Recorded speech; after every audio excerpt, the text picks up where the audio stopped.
Hey there, entrepreneurs. My name is Sushant, and welcome to Truck Talks. Today, I'm really excited to welcome Steve Cozzolongo to the show. Steve is a partner and chief marketing officer of Digital Position. Digital Position is a digital performance marketing agency that is geared towards not just driving clicks, but profits as well. And today, I'm going to ask Steve a few questions about how he got started in digital marketing and so the ways Digital Position brings value to its clients. So Steve, thank you so much for joining me today at Talks. Really appreciate your time. Yeah, thanks for having us, or having me. So very interesting, you were just telling me how you kind of got started with this company. Maybe you can share, what were you doing before getting involved in a digital marketing agency, and what really interested you to start a digital marketing agency, a performance marketing agency? Yeah, a little bit about my background, how I got into digital marketing. It was my first job out of college, way back in 2010. I started at a digital marketing startup. We mainly focused on SEO, content development, PR.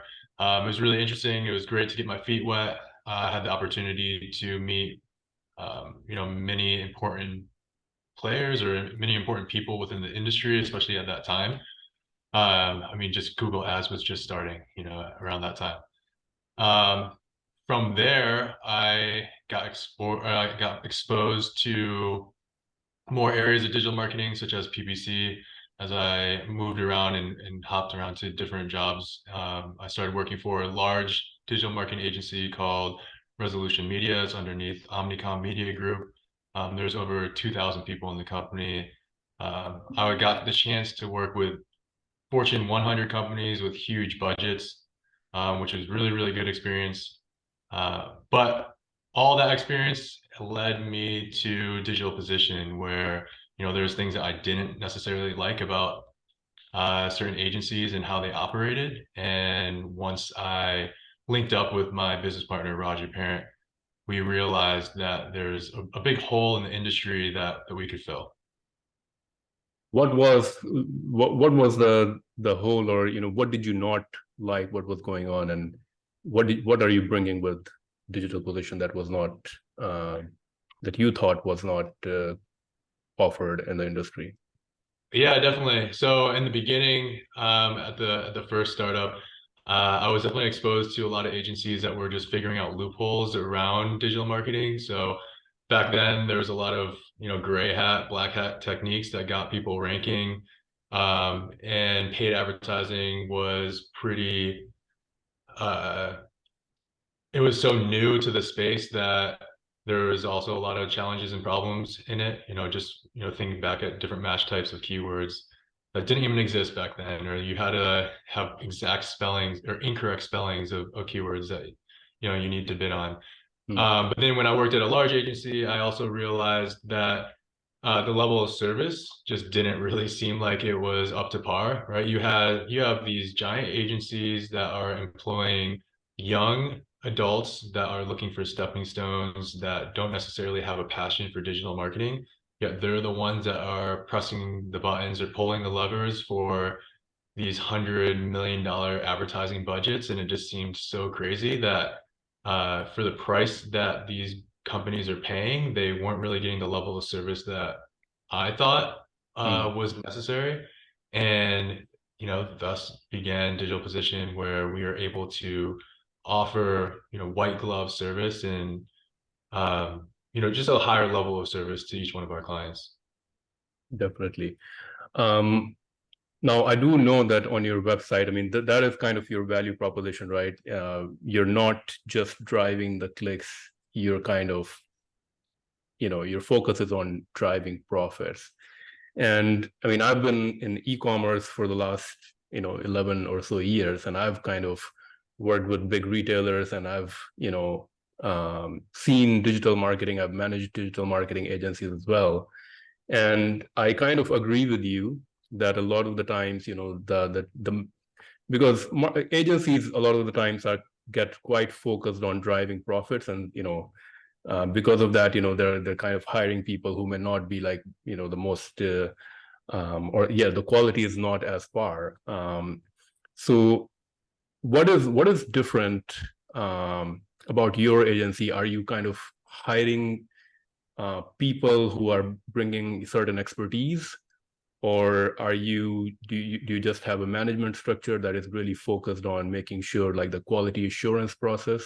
So how do you make sure that the performance that you're driving for your clients is kind of better than an average marketing agency out there?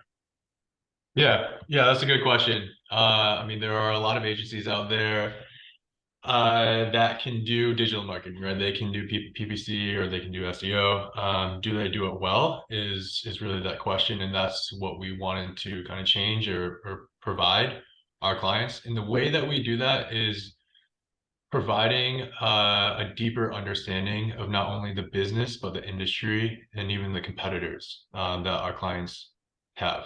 Um, when we immerse ourselves within that world that each client is in, we are able to offer them a much higher level of service and insight into the changes and the strategies that we're making, right? So every client, could be on TikTok, they could be on Instagram, Facebook, Google, and Bing, right, as a paid channels, for example. Hmm.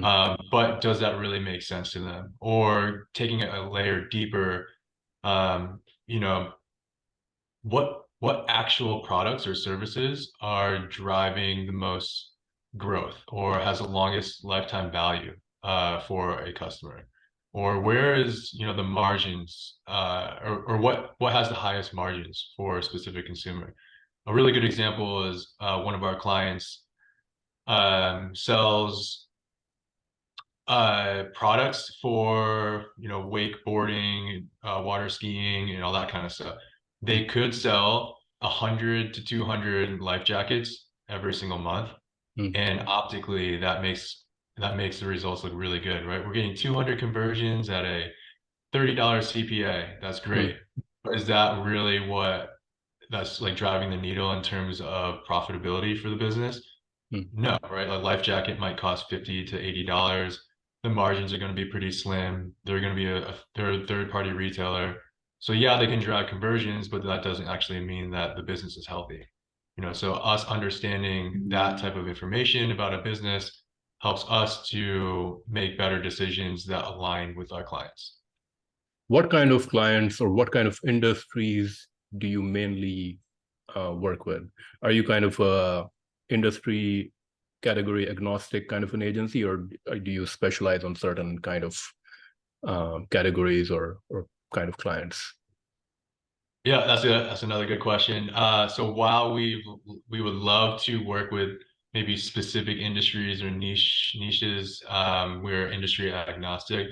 The main thing that I think that agencies should really consider is it does this service or product from this client that you're working with or potentially working with, is it actually of value to consumers, right? So that is much more important than only working with people within like an HVAC industry or only working with sports products in e-commerce, right? We Hmm. need to make sure that this product is providing value, that it's not Hmm. junk that we're just forcing to sell Hmm. online. Then it's something that we can get behind and believe in as well. I think that's so important. I think probably makes any marketer's job easier, right? Because if you don't have a product that has a strong value proposition, it's very, very difficult to sell online because you're probably um, either competing against people leaving bad reviews or people just don't liking what they're buying, or it's probably just a commodity and you're only competing on the price, and you don't really have that kind of margin on the product so to really create a profitable marketing campaign. um, Yeah. can you share a little bit about, sorry, go ahead. So it just becomes like a numbers game and also becomes really boring. And it's hard for our digital marketers or like our account leads and our team to stay really engaged. I mean, just even think about how you're supposed to write ad copy or consult around creative, right? You need to have really strong selling propositions and you need to be able to stand out from your competition somehow. So can you share a little bit about your client onboarding process? So, let's say that a new client kind of contacts your agency. What are the steps that you do initially to kind of understand the needs of the client, what they're trying to achieve, also to understand, what their product is and some of the things that you said around, the value proposition and how valuable the product is in the market and so forth. So can you share a little bit about how you kind of start that onboarding process, start that discussion with the client to even understand if, that's the kind of client you want to have in your agency, helping them? Yeah, definitely. So we always hop on a call with our prospects or prospective client. And during that conversation, we really need to do some background information. Just take a look at the website. Take a look at that person, what kind of background they have, right? Like, who are you speaking to? Are you talking to a serial entrepreneur that has a lot of background and understands different areas of growth marketing, or are you talking to an investment banker who is really solely concerned on profitability of that business and might not even consider or care about what channels or how it gets done, just the fact that it gets done. Right? Mm. So, that's kind of what we look at in the beginning. When we are, speaking with the prospect, we have to get an understanding of how passionate they are about the product. Do they know what problems they are solving? Do they know what is, going back to the value propositions, but do they know what makes them stand out from the competitors? Where do they think that there's holes in their current marketing efforts or what they could be doing better? Another piece to everything that kind of, if we like took a step back and talked about who we like to work with, we have to really understand the communication style of the clients as well, right? Like, what kind of expectations do they have? Are they reasonable, or do they need help setting those expectations? Have they worked with other agencies that have just made everything more confusing and more difficult for the next agency to kind of prove our own value to these clients, and making sure that they can trust that digital marketing is the right channel or an appropriate channel for them to actually grow their business in. So typically, we have like about a half hour to an hour conversation with the prospect, and we flesh out all those different details and really get a deeper dive into some of the challenges that they're facing. I think when you're talking with a prospect, you really need to understand where the problems lie so that you can understand what you can actually fix. Because we focus on PPC and SEO. We might find out that while they do want to grow and they have the budget to grow and everything like that, first steps are they actually need to fix something with their operations. Like, if they don't have the ability to handle the growth that we could potentially get them, then they need to take a step back and change up their operations before we start spending any advertising dollars. Or they might need to revamp their website before we push any traffic to their website.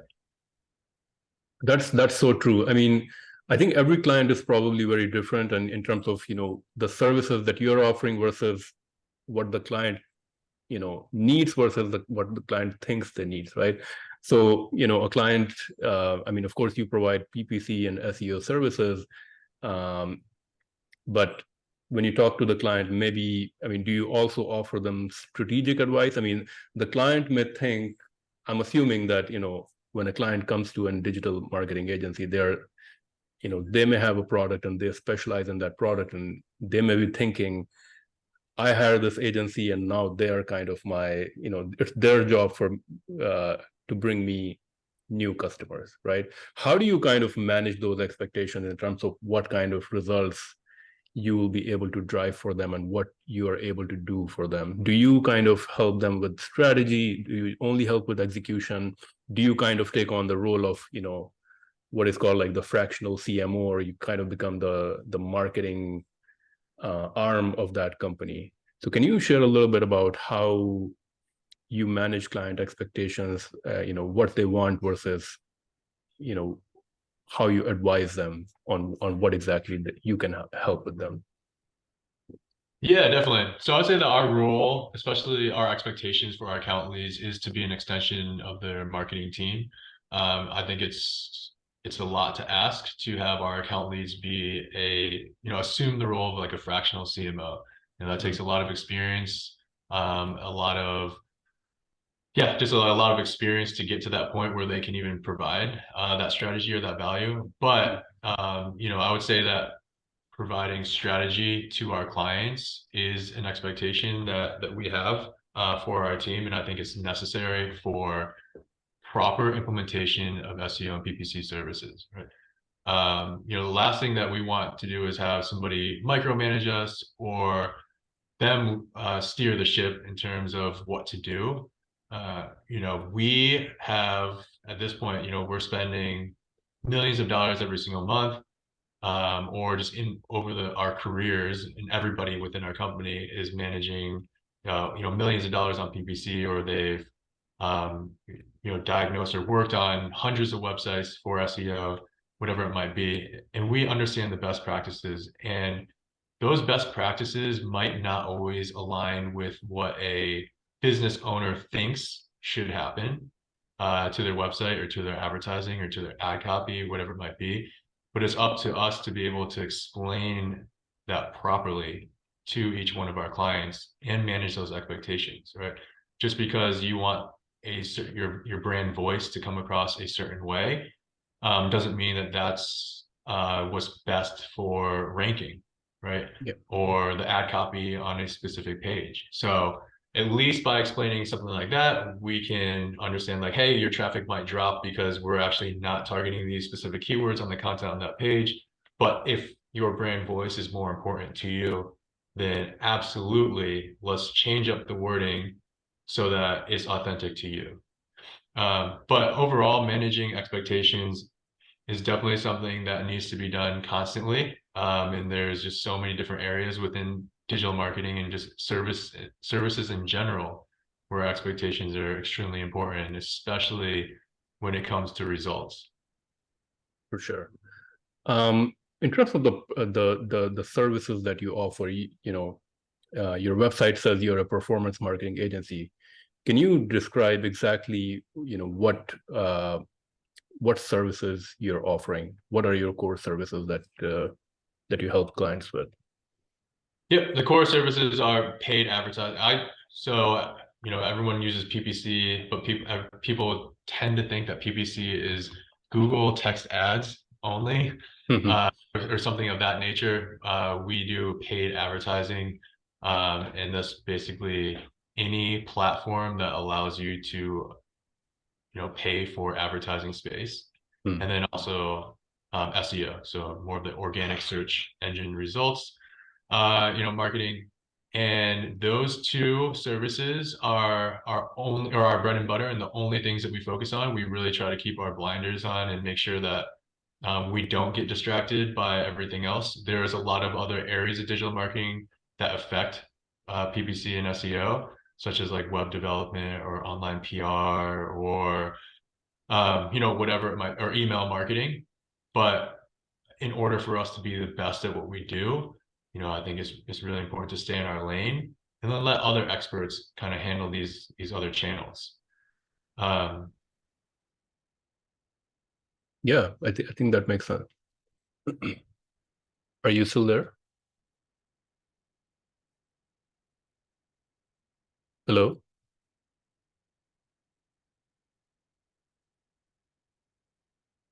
Can you hear me?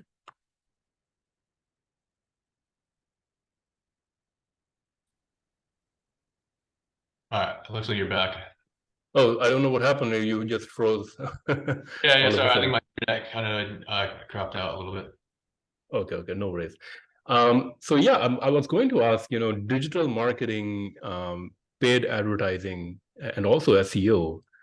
It used to be, as you were kind of briefly mentioned before, there were so many different ways of doing SEO in the past, white hat, black hat methods, and so forth, and also paid advertising now probably has a lot more competition, and it probably takes the amount of dollars that it takes to drive the traffic, a single person to the website, and even to convert that person is probably much higher than what it used to be in the past.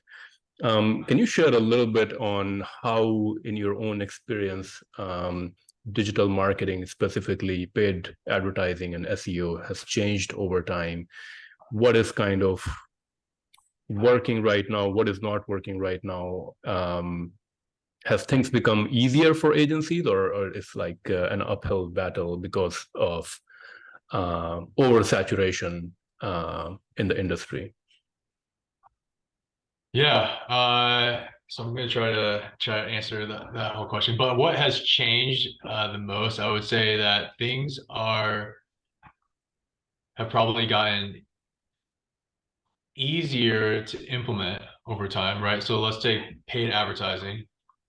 We have back then, or let's just say 10 years ago, it was so hard to work within the interface and make changes or mass changes, right? Like if you wanted to bulk upload keywords, or you had to have a specific format within this Excel sheet just to bulk upload these changes, the amount of changes that you would need to make were pretty insane. Everybody had their own tools or kind of like homemade algorithms that they would come up with within their Excel sheets to change bids based on certain metrics that they're seeing.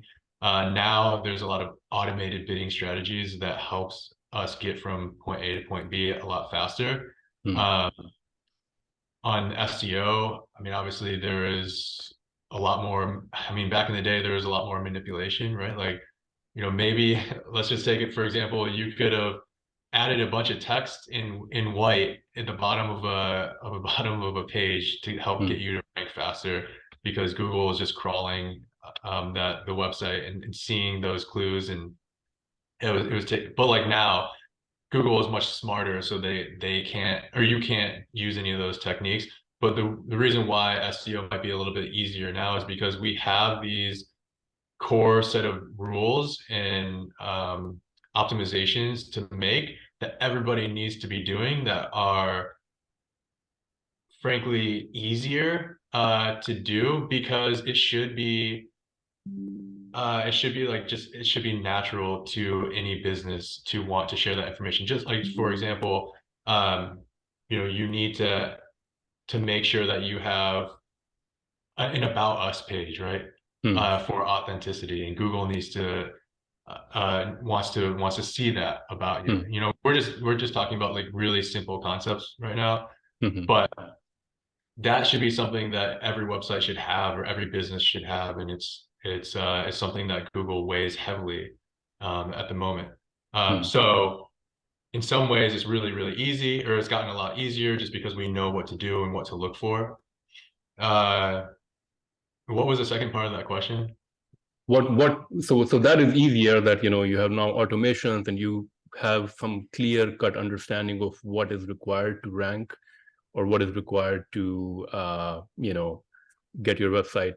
But at the same time, that probably also means that most of the agencies out there, or most of the businesses, knowing the clear cut rules and having these automations, doing the ability to do things easily, everybody can if there are two different Right. e-commerce businesses selling similar products, and they can implement the same strategies. How does one business, I guess it makes it difficult to compete with that second business, right? So what is difficult then? Gotcha. Yeah. So when you're talking about an agency kind of becoming a commodity, right? There's a low barrier to entry to become a digital marketer or to get into PPC, right? You could start taking some classes, you could just dive in and test out with some advertising dollars, or ask a family friend to start managing their Google Ads account. That's for sure. But to actually understand how to pull some of these levers at the right time is a skill in itself, right? You cannot The last thing that you want to do is give Google all the control. So like on the paid side, you should not just use smart campaigns and Google owned or Google run campaigns to spend your dollars. Why would you ever give somebody who already has a monopoly on the search engines in general all your money for them to spend freely the way that they want to? So um, you really need to understand how everything works, so how all these algorithms work, and all the levers that you can control and pull to take back as much control as possible. Uh, and that is a core component to why we remain relevant within the industry and really see better results than other agencies, because I think that there are want like the easiest setup and just, hey, we can just do smart shopping or performance mass campaigns, or we'll just do smart campaigns and put a bunch of broad match terms in there. Yeah, well, that's not really setting yourself up to make proper optimizations for scaling or for scaling for efficiency later down the road. And then I would say the way that we stand out, it goes back to the core values of digital acquisition that makes us different. Really understanding what are those competitors doing? How can we stand out? Again, on the paid side, how are things evolving? So the beginning of PPC era, it was text ads, and then it evolved into shopping ads, and then it's display, and now we're getting into video, and now we're getting into other channels and platforms, which there's different algorithms for each types of those videos, or what types of format of videos now works best on each platform. So knowing all of that is actually way more difficult than before. Well, while the implementation was a lot harder for Google Ads specifically, there's just, it was only one platform or a few platforms, where now we're talking about this pretty complex ecosystem where every single business needs to be on multiple platforms. If you have a PPC strategy, you pretty much can't just be on Google Ads or Google search ads only. You're going to have some sort of have some sort of strategy that involves prospecting, remarketing, and touching the customer throughout the entire funnel.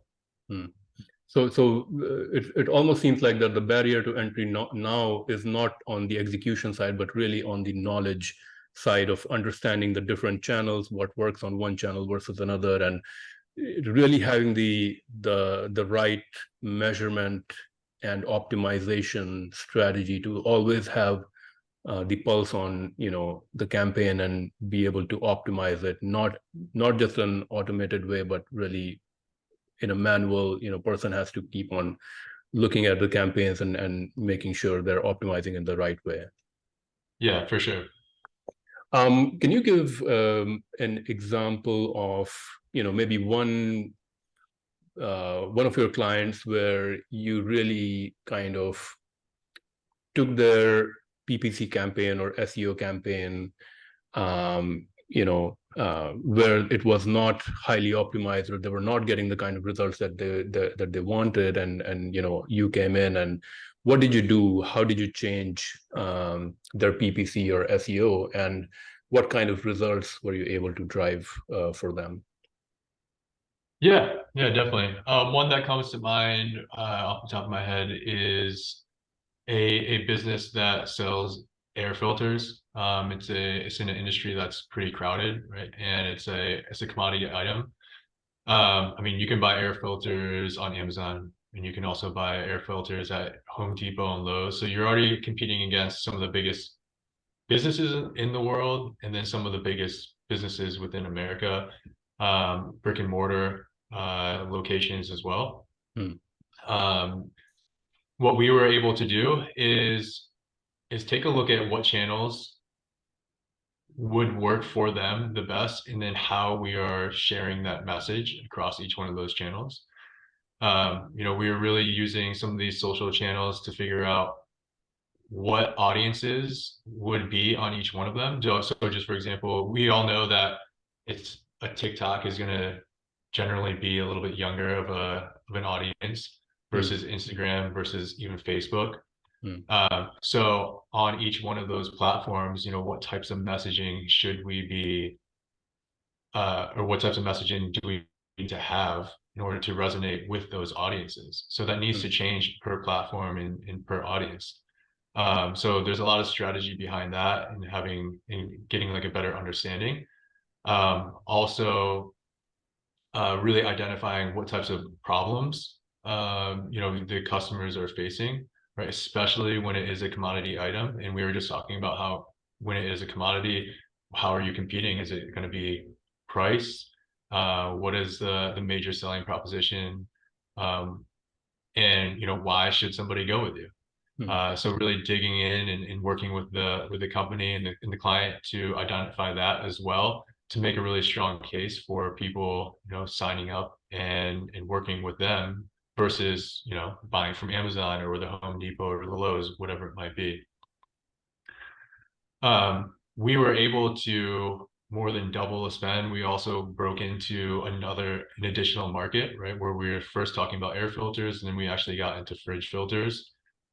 So we were growing another service of the company simultaneously from almost nothing to a category or a service that was equally as impactful as air filters were for that business. And I mean, that was transformative for the business and allowed them to do a lot of other things like work on, rebranding and work on more creative assets and focus on the things that, we weren't doing, right? Like, or that they weren't doing before. Hmm. How do you manage the creative aspect of advertising? Is this something that you work collaboratively with the client to come up with? It does a, let's say for something like, running a YouTube ad, you need, let's say, a video advertisement for that. Is that something that your agency is able to help the clients with, or is that something that, you talk with the clients and say, I think for your particular product and your particular messaging, this kind of creative would work, and then they'll go out and create that and provide that to you. How do you kind of manage the creative aspect of marketing, advertising? Yeah, so over the years, it's been growing and becoming a more important piece to the advertising puzzle for every single client. I mean, even in local service businesses, you could still benefit from having good video creative assets. Um, so we work with clients and we consult, and then we also help execute on video specifically because we know it's just so important, and because clients typically cannot execute video properly, right? They Mm, have the ability to design or design maybe landing pages or come up with still images that work pretty well, but we know that video is king on all those platforms, mm, and it's only going to continue growing. So that's where we have stepped in, and it's been a service, a complementary service to PPC that has been growing within digital position over the past 3 years, since about COVID. And what we do is we do everything from taking a look at competitors, taking a look at the industry, taking a look at best practices on each platform, and consult with our clients on what they need to be doing. Um, we work with other partners to actually execute on the video, or obviously the different like creators to execute on the video, or editors, whatever it might be. But we want to have a hand in the strategy, the scripting, the messaging, even understanding the different like shot lists, for example, that people need to have in their videos to create something that is not only visually pleasing, but also effective on each platform. And we felt like we needed to step in again, just because clients just don't know where to start. They don't know how to do it. They don't know what goes into it. And we've just had so much experience at this point that we couldn't not, I guess, like have our hands in it. for sure.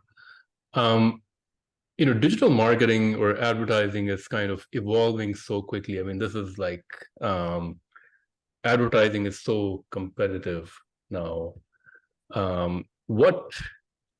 What excites you about what's going on right now? A lot of the newer artificial intelligence technologies that are coming in. Um, what is exciting for you in terms of digital marketing, digital advertising right now, and what do you think is challenging? Yeah, some things that are the same things that are exciting are also challenging. So I would say a cool thing is that with technology, we can do things a lot faster. When it even just, for example, when it comes to video, we can, pump out video with our partners a lot faster because of technology. Everything from um, combating writer's block for coming up with a good script by using maybe AI or ChatGPT, or um, just the fact that everything is changing so quickly, right? Earlier this year, we had Twitter, and now it's X, and we don't know what X is going to be by the end of next year. Hmm.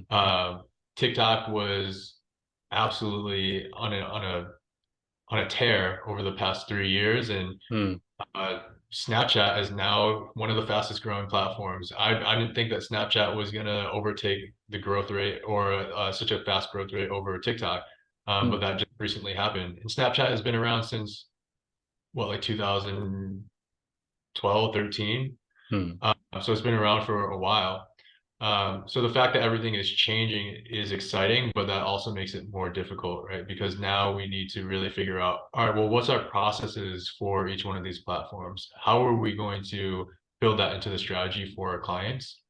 And, um, you know, what are each one of these platforms really good at?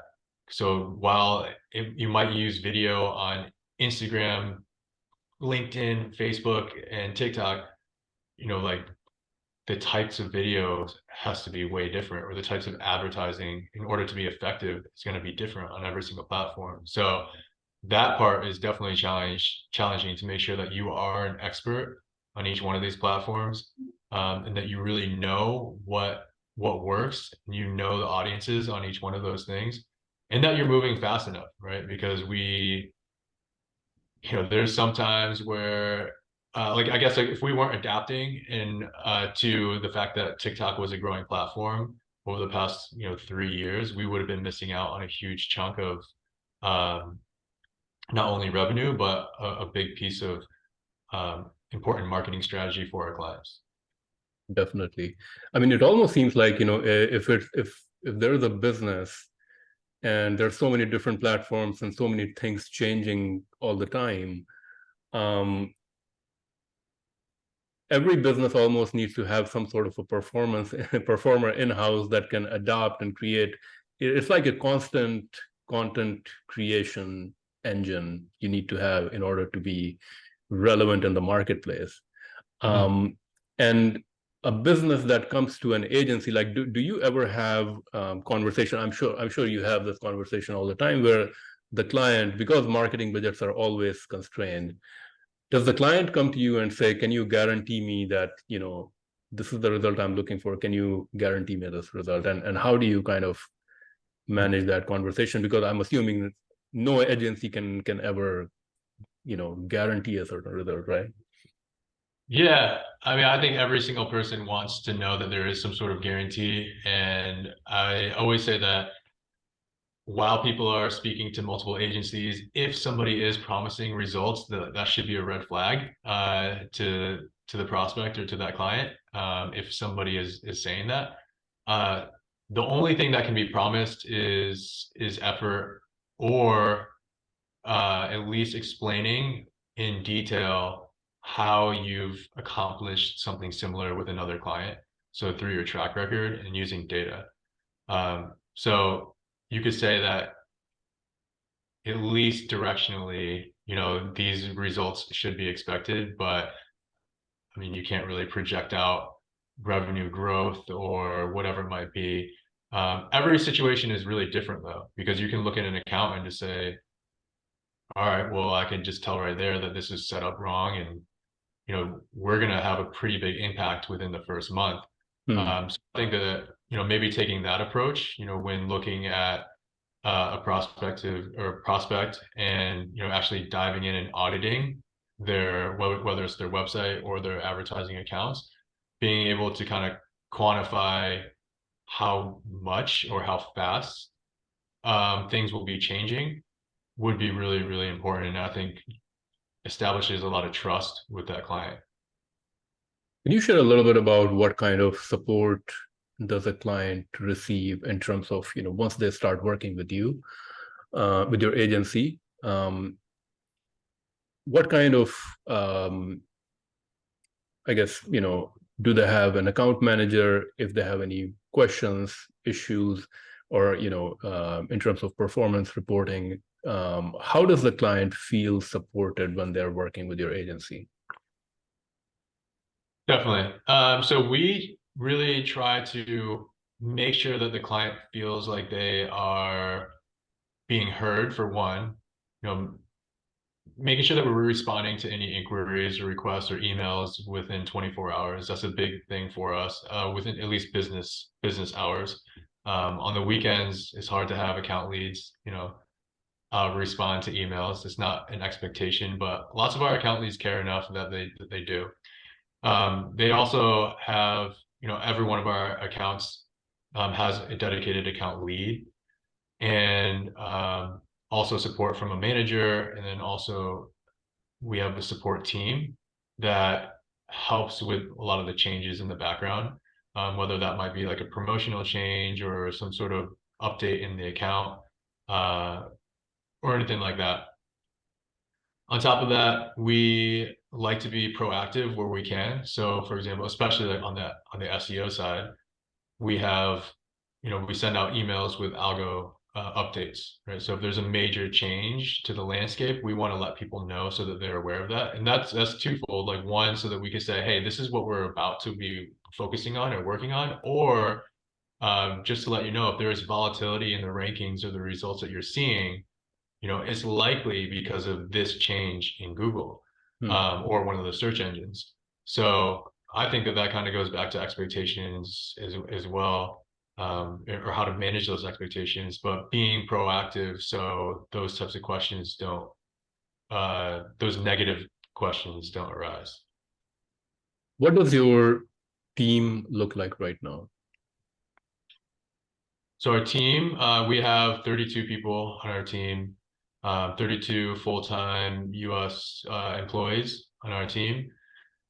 We structure it where we have uh, our paid, our PPC team and our SEO team. In the middle, we do have a support team, where it includes developers, designers, it includes copywriters, or even support team that might go in and help rebuild accounts.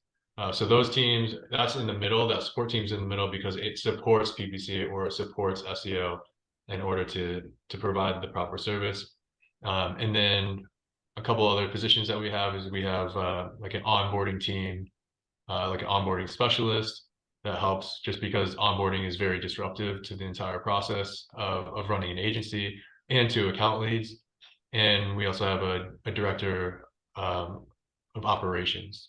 And so they're helping all areas. So whether it be PPC, SEO, or support, make sure that processes are in place, making sure that we're finding ways to be a little bit more efficient, and also connecting the teams together because, while PPC and SEO are completely different services, they are similar enough, and there are some areas that do overlap. And we want to make sure that, at least internally, and everybody is working together. And then externally, the client understands that these services are complementary. For sure. What is the future vision for your business? How do you see your business evolving, let's say, the next 3 to 5 years? Yeah, definitely. Obviously one of the main visions that we have is growth, right? We want to be, a $10 million company or $10 million in revenue. So in order to get there, we're going to have to really work on having a consistent pipeline of leads, and trying to also work with the clients that we would like, or maybe hopefully be a little bit more choosy in the clients that we're working with.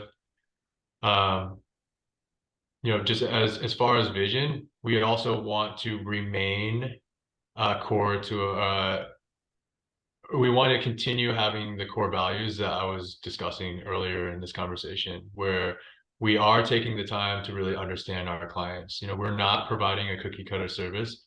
We are recommending strategy that is unique to each client Hmm. or each client's industry. that is super important, and that can easily get lost when it comes to, digital marketing agencies. You know, the best way to scale is kind of just to do the exact same thing with multiple people. And that's just not who we are, and that's just not how we're going to get the results that we expect. One question that I'm curious about, I mean, of course, you are the chief marketing officer of this agency, and you know, you're kind of probably responsible for bringing in new leads, new prospects to the agency. And the space, how do you see the space of whole, digital marketing, I mean, agency business? It seems like it's probably very oversaturated now. So what challenges do you face as a CMO, or maybe it's not a challenge, what do you focus on in terms of bringing in new clients for the agency? Yeah. So it's definitely a challenge. I would say that it's probably oversaturated, but I'm not sure if we necessarily feel that as much. Once we are talking to a client, especially one that's a really good fit for us, we don't really have that. We don't have that much difficulty actually landing these clients, just because we have these types of the same type of conversation that I'm having with you, and we're just really explaining everything or laying out all of our cards up front and explaining expectations and talking about the strategy that we would implement. We're willing to teach and talk about anything that we would be doing in the account, just knowing that as a client, you're probably not going to be doing that. Or like I could teach you everything on how I would run the account and my exact strategy, but the fact is that you wouldn't be able to implement it the Mm, way that we're doing it, and we feel confident in that. But when it comes to landing new business or keeping our pipeline healthy, something that we always have to be testing, right? Are we doing our own PPC properly? Are there different channels that we need to be working on? Like for us, advertising on Instagram and Facebook just isn't the right channel for us, right? That's not who we're trying to reach. But what type of or like what type of content should we be making that would resonate with our ideal audience? So that's something that we have to consider. Networking is always important. So when it comes to doing a good job with every single one of our clients, I mean, that's our number one priority, because they're the ones who are telling their friends. If mm, you're working with any CEO, chances are that they know another CEO of a mm, company, and that they are going to, if they're excited about you, they're going to proactively share information about you and share your name to them, because I mean, that's just like how networking works. mm. So we really put a lot of effort and pride into that and in our relationships that we're making. But I would say like the same thing happens. Like you asked about what makes digital marketing so challenging, and it's because there's always new mediums and there's always new platforms, and I think that is something that we have to keep in mind as a business ourselves, is to stay on top of all the different platforms that could be relevant to us and how we're supposed to, or how we can connect with our audience for growth. For sure. In any business, there's always, learning. And what that means is, there's something doesn't work and you have to readjust your strategy, or you have to learn from that and correct the course and move forward. In your own business, what has been, or in your role maybe, what has been some, challenges, learnings that you have kind of experienced that have been a learning experience for you? What did you learn from it, and what can maybe other marketers learn from your mistakes or experiences? Yeah, there's probably two things. So the first one would be within digital marketing, for like, yeah, maybe this is a low barrier to entry. And when you're really small, when it was just Roger and myself, we were willing to do anything, right? We were willing to build a website. We were willing to figure out how to do email marketing on top of PPC and SEO. If you do that, you're going to spread yourself too thin. And I think that everybody who starts a business, or especially in digital marketing, just pick a lane and stay in it and have the desire to be the best at it. If Mm. you are the best email marketer, you're going to be able to, you'll be able to thrive and then partner with somebody like Digital Position, because we we could do email marketing, but we're not going to be the best at it. So why even bother? We might as well find that other agency or that other partner or contractor, whatever it might be, to help fill in the gaps for our client. Also, if you are providing so many different services, if you mess up on one of them, then that's reasons for one of your clients to leave. So you're just giving, it's almost like you're setting yourself up for failure when you're trying to take on more, too many different services that you can't be at the top of your game at. So I would say that that would be something to really focus on, especially in the early days, even when there is that carrot dangling and just saying like, somebody's like, Mm. oh, I'll pay you $10,000 to redo my website. If you don't feel like you're going to be the best at designing websites and Mm. you're really good at PPC and SEO, don't design that website. Mm. The second thing is just hiring. A lot of people, especially if they're just starting out, they probably want to make money doing digital marketing. It's worth taking risks and hiring really good people and compensating them or giving them what they need and having them sharing the upside, because you can't do everything alone. Like you Yeah. will hit a ceiling at some point. You could be really, really intelligent and be able to make $1 million on your own, but if your goals and aspirations are to become a $5-10 million business, there's no chance for you to do that, be able to do that on your own. That's really great advice, both of them, I think. Now I'm going to move on to our rapid fire segment. In this segment, I'm going to ask you a few quick questions, and you have to answer them maybe in a couple of words or a sentence or so. Any book recommendations for marketers, and why? Yeah, it's funny. I'm reading this book, Amusing Ourselves to Death, and it's a really old book. I think it was written in like 1985.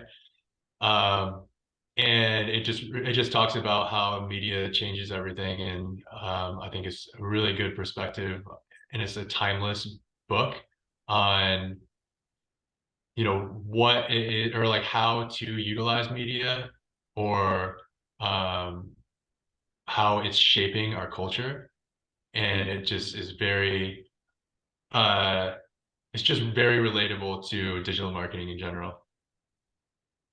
An innovative product or idea that you currently feel excited about?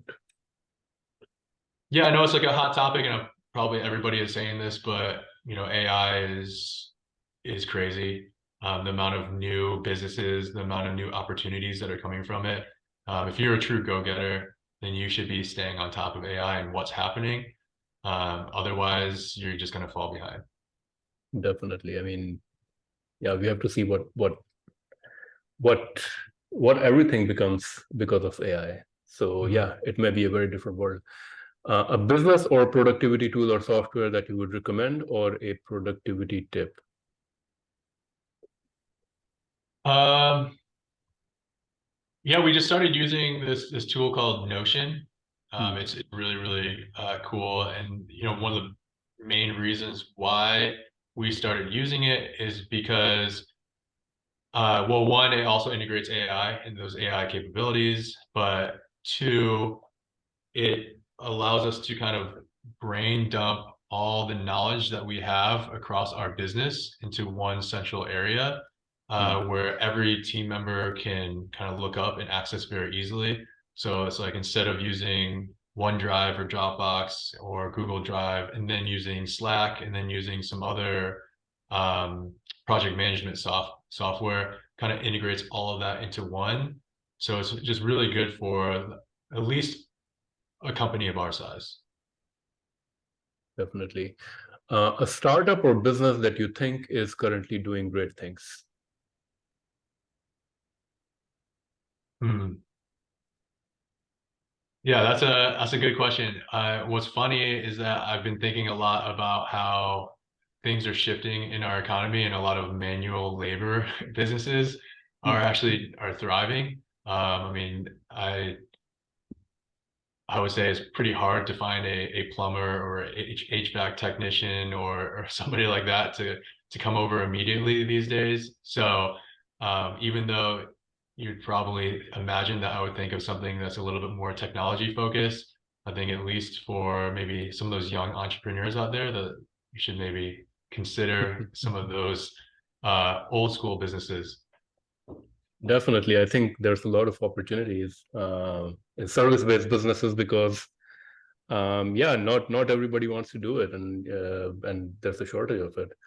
Yep. Um, a peer entrepreneur or business person whom you look up to, or someone who inspires you? Yeah, I have a friend that is his name is Pete, and I look up to him mainly because I really appreciate people's effort that they put into business or the things that they do. So it's not, my answer isn't like a Elon Musk or something like that, for example. It's really more of the effort that people put in is very inspiring that I can see, you know, like, are you willing to do things that other people aren't willing to do? If you are, especially in this day and age, it's very likely that you're going to be successful. And also just being really consistent at it. You know, there's so many times, myself included, that I get really excited about a certain topic or an idea, and that might last for a week or two, but it's very rare for somebody to get really Hmm. excited and start consistently working towards a goal for a month, 2 months, or a year. Hmm. And only those are the only people that end up being really successful. So yeah, not only do I admire my friend, but I think I just admire that quality in people in general. That's really great advice. Yeah, consistency is definitely key. Final question: best business advice you ever received, or you would give to other entrepreneurs or marketers? Yeah, so I have some recency bias on this one, but a quote that I've been thinking about a lot this year is how you do one thing is how you do everything. Hmm. And I think that that's a good advice to give to any business person or entrepreneur, just because I think that they need to reflect on every action that they're doing, whether it's, you know, if you're eating and you're being really lazy and you're just eating whatever because it's convenient, uh, that kind of will spill into everything else, even if you don't intend it to. It's because, well, you know, maybe now it's just not proper nutrition, or you're just being lazy about this activity in general. And now you're just going to be lazy about everything else that you do. I think like if you are really serious about being successful, that needs to be shown in all your every action that you take in life. Um, so being conscious of that statement, I think it is super important to reflect on making sure that you are the person that you want to be at all times.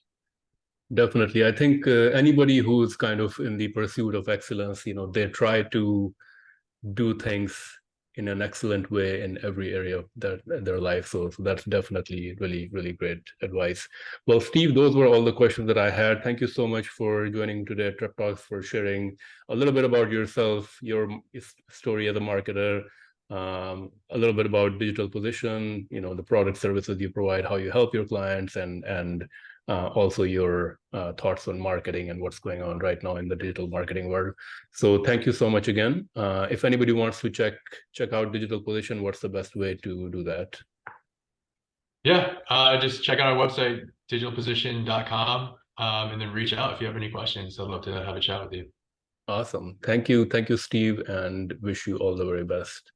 All right, thank you. Thanks for having me.